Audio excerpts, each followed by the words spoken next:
In this session, we are proposing an approach which airline can leverage to deploy the NDC platform. Let's be clear, we are not offering the definitive reference architecture for NDC. Rather, we are providing a broad architecture which airlines and IT providers can then apply to their own context. This session should also give you a few ideas to get your NDC initiative to a fast start. The approach we are proposing is architecture-centric. The central concept here is indeed a reference architecture for NDC airline. So, what's a reference architecture? We will examine this in more detail later during this session, but for now, let's just say that a reference architecture is a set of modular and integrated building blocks. Together, these building blocks are supporting all the business functions required to deploy NDC end-to-end. The approach we are proposing is also a phased approach. When starting the inception phase, you are embarking on your own NDC journey. First of all, you have to define the scope of this exercise. Define and validate your business objectives and your strategy. This is absolutely key. NDC is just an enabler. So you decide your strategy first, and from this you derive how NDC can help you in supporting and shaping this strategy. Once you understand your NDC vision, which business objective you want to support with NDC long term, you then need to articulate how you will get there. You need to define your roadmap to NDC. Adopting a reference architecture, adapting this reference architecture to your own context is likely to help here. You can then develop your heat map. A heat map highlights the missing blocks in your reference architecture or the building blocks which should be renovated.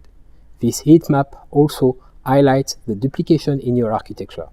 In general, this is a good exercise to do jointly between business and IT. It gets both sides to a shared understanding of what it will take to get to this end game. So, why are we proposing a reference architecture for NDC?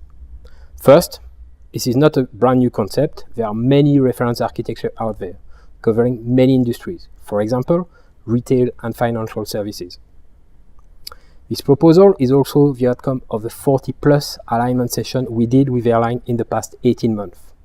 And this NDC reference architecture also does capture architecture discussion we have had with several IT vendors. By setting a framework, by adopting a clear set of architecture principles, this reference architecture provides a baseline for your NDC implementation and will indeed help validate your own implementation decisions. In particular, this reference architecture will be useful when defining your NDC vision and the associated roadmap. It will help relate and align business functionality with the building blocks of your NDC architecture. As we said before, this proposal is built on many conversations with airline and IT providers, and therefore it does capture a number of best practices. Finally, this framework can also be used to find the right trade-off between conflicting architecture principles. For example, you want both a modular architecture and a scalable high-performance architecture. At times, there may be some tensions between these two principles. Having a clear representation of your architecture will help find the best possible trade-off for you. Basically, there are two broad options when deciding how to deploy your own NDC platform. You can simply decide to extend your current PSS and deploy the NDC functionality inside this box. However, in general, this box does not exactly make it easy to customize or extend its functionality. So, the second broad option you have is to do NDC outside the current box. This approach clearly makes sense. Indeed, you will see soon that we advocate a modular reference architecture. This will make it easier to adopt new functionality as it becomes available. This does make your architecture more flexible and more agile. The definition of this reference architecture has been guided by a few key architecture and design principles. Let's have a quick look at these principles. One of the first priorities will be to leverage your existing assets, protect the technology investment you have already made. In general, airlines will want to preserve systems and processes that don't need change because they are stable, heavily regulated, and will not drive significant business value. Airlines should adopt a modular architecture.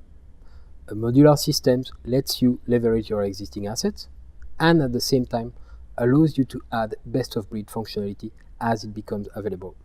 In effect, this modularity will allow airlines to respond rapidly to change in their business environment. This is a must for retail organizations.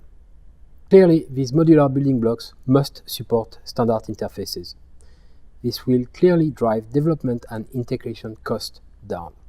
It will simplify the way IT assets are constructed and operated, and the way they are interconnected.